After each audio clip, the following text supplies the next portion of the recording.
Today we're digging into a pretty shocking story out of Burkina Faso. It's about a coup attempt, planned under the cover of darkness, that included an assassination plot aimed squarely at the nation's leader, Captain Ibrahim Traoré.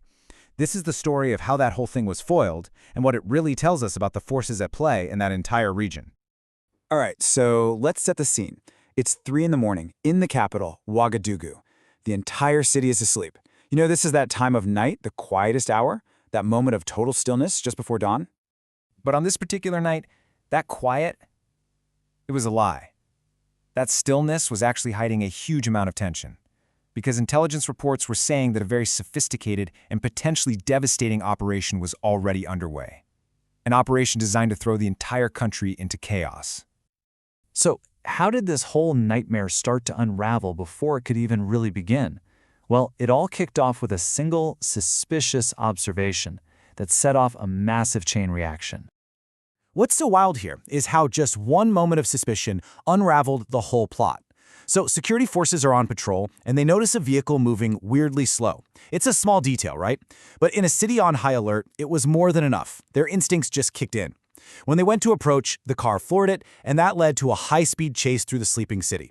The chase ends in a crash, but the discovery inside that car was the real explosion. It kicked off this frantic, citywide search. So inside the crashed car, they find these metallic containers. They're labeled with something totally harmless, but they're heavy, cold, and just silent. A quick field inspection confirmed the absolute worst. They were packed with industrial-grade TNT. And we're not talking about something common criminals get their hands on. This points to a really well-funded professional operation. And that one single discovery just blew the lid off the sheer scale of this plot. You see, the conspirators weren't just planning some simple takeover. They were building what sources have called an architecture of terror. As security forces swept through the city, the full picture started to emerge. Yeah, more explosives, but also foreign-made machine guns, and their origins immediately set off some serious alarm bells. And maybe even more disturbing, reports started to indicate there was a plan to share sensitive information with active terrorist networks, basically to fuel attacks and stir up an even bigger rebellion. So here's the crucial point. This was never just about seizing power in the capital. As the source material puts it, this was a meticulously planned operation designed specifically to sow terror across the whole nation and completely destabilize the government. But that vision of chaos the plotters had, it never happened. Instead, the threat triggered this incredibly powerful and unified national response. Just look at this contrast. On one side, the goal was pure chaos. On the other, the reality was unity.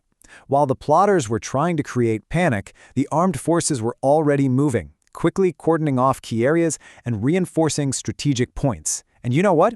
They weren't alone. This chart right here really drives home a key takeaway. This was not just a military response. Not at all. Intelligence services activated these deeply embedded civilian networks. We're talking about ordinary people, community groups, transport workers, sharing reports of anything suspicious they saw. Their vigilance became a critical line of defense. It was a genuinely coordinated national effort. And the result of all that? Well, by sunrise, instead of a city falling into panic, the capital was stable. The plot had been dismantled, not by one single force, but by a country that actually stood together. Investigators began rounding up suspects and trying to map out this whole web of conspiracy. So, who was the ultimate target of this whole conspiracy? And more importantly, why? Well, the answer isn't just a person, but the powerful symbol they've become. The target was Captain Ibrahim Traoré.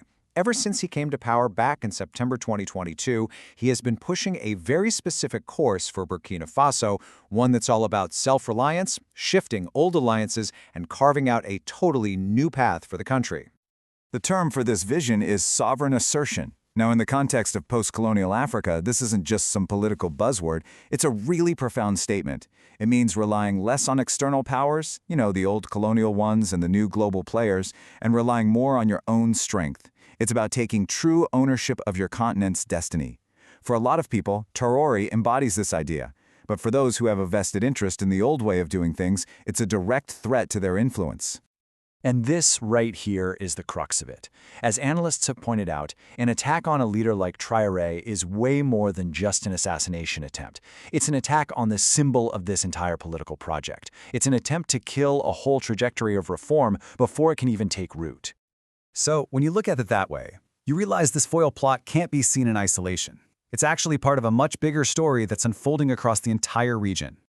Burkina Faso is right in the heart of the Sahel, a region facing just immense challenges, ongoing insurgencies, borders that are hard to control, and these deep geopolitical fault lines.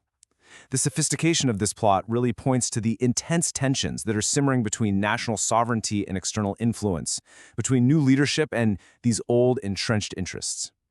And all of this leads to the ultimate questions, the ones that investigators are for sure asking right now. Who supplied the foreign weapons? Who coordinated this whole network? And why now? Who really stands to gain from a Burkina Faso that's been thrown back into chaos? In the end, this entire event is just a stark reminder of what's really at stake. The attempt to remove Captain Touré wasn't just another power struggle. It was an attack on an idea, the idea of a sovereign, self-reliant future. And the fact that it was foiled by a united front of soldiers and citizens, well, that speaks volumes about the resilience of the very idea they were trying to extinguish.